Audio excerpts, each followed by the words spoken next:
Welcome to Yamuna Murali kitchen. இப்போ செய்து காட்ட போகிறது பப்பாயா காய் வித் பாட்டில் கார்டுங்க.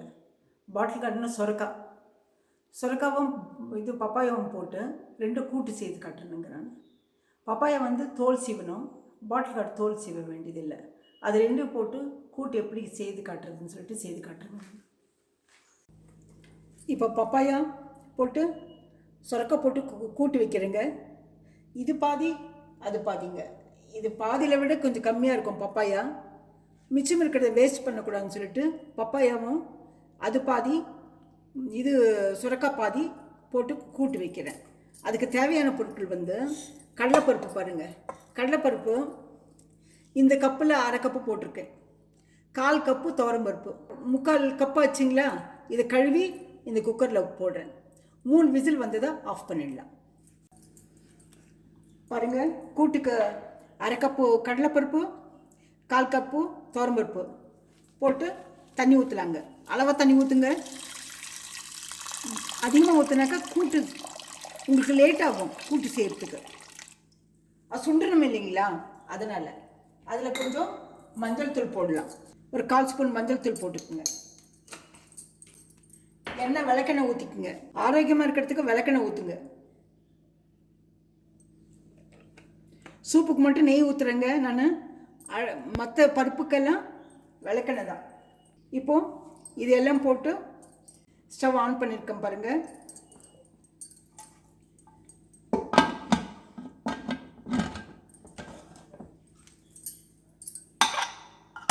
மூடி போட்டு 3 விசிலுங்க. மூடி போட்டு 3 விசில் வரணும். வந்ததை ஆஃப் பண்ணிடலாங்க. இப்போ பருப்பு 3 விசில் விட்டாச்சுங்க.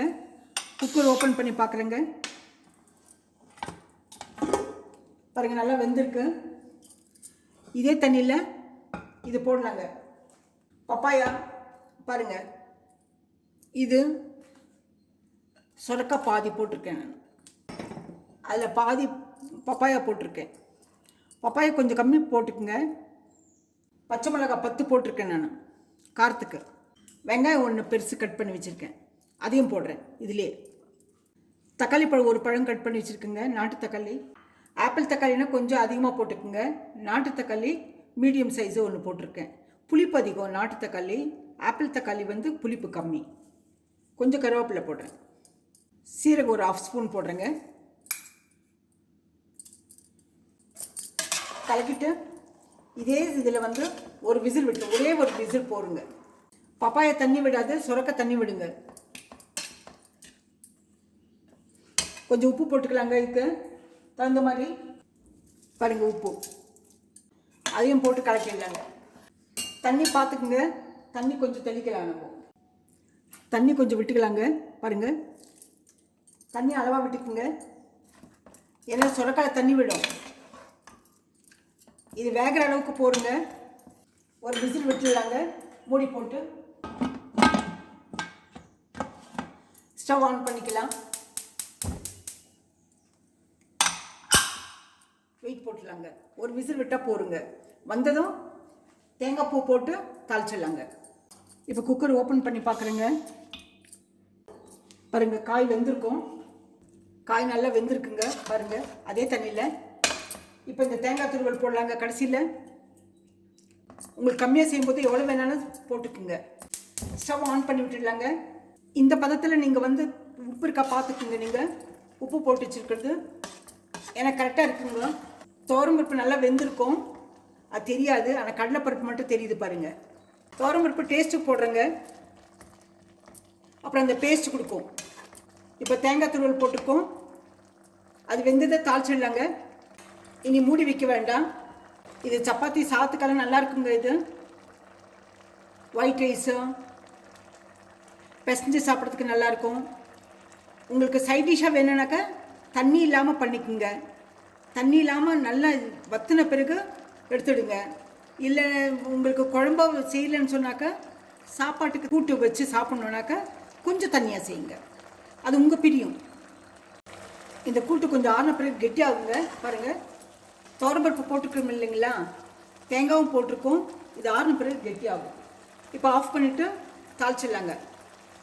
தேங்காய் பூ போட்டு கொஞ்சம் வெந்ததுன்னா நல்லா இருக்குங்க. நல்லா இருக்கும்னாக்கா நைட்டு கூட வச்சு சாப்பிட்லாம். சப்பாத்திக்கு, வேறு எதனா டிஃபனுக்கு, தோசைக்கு, இட்லிக்கு நல்லா இருக்காதுங்க. இப்போ ஆஃப் பண்ணிடலாங்க. இப்போ ஒரு பேன் வச்சுருக்கேன் அடுப்பில் தாளிக்கிறதுக்கு. தேங்காய் எண்ணெய் ஊற்றலாங்க.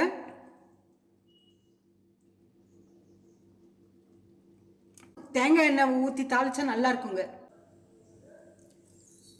கடுகு கொஞ்சம் போடலாங்க. எண்ணெய் காஞ்ச பிறகு கடுகு பொரிட்டுங்க. சிக்கன் எண்ணால கொஞ்சம் மேலே நுரக்கட்டி வருங்க. கடுகு பொரிய ஆரம்பிச்சிருக்கு. அப்புறம் உளுத்தம்பருப்பு போடலாங்க.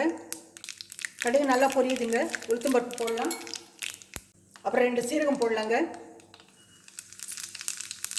பெருங்காயம் போடலாங்க.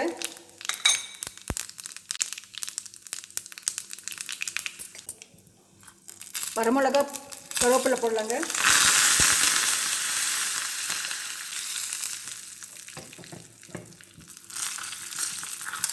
இது இப்போ கொட்டிடலாங்க. இதில்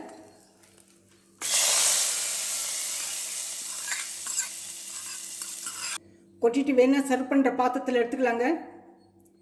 இல்லை அப்படியே விட்டுடலாம். இது எப்போ சாப்பிட்றீங்களோ அப்போ எடுத்து ஒரு கலக்கிட்டு அப்புறமா எடுத்து ஒரு சர்வ் பண்ணுற பாத்திரத்தில் மாற்றிக்குங்க. இது ரொம்ப நல்லா இருக்குங்க, அருமையாக இருக்கும்.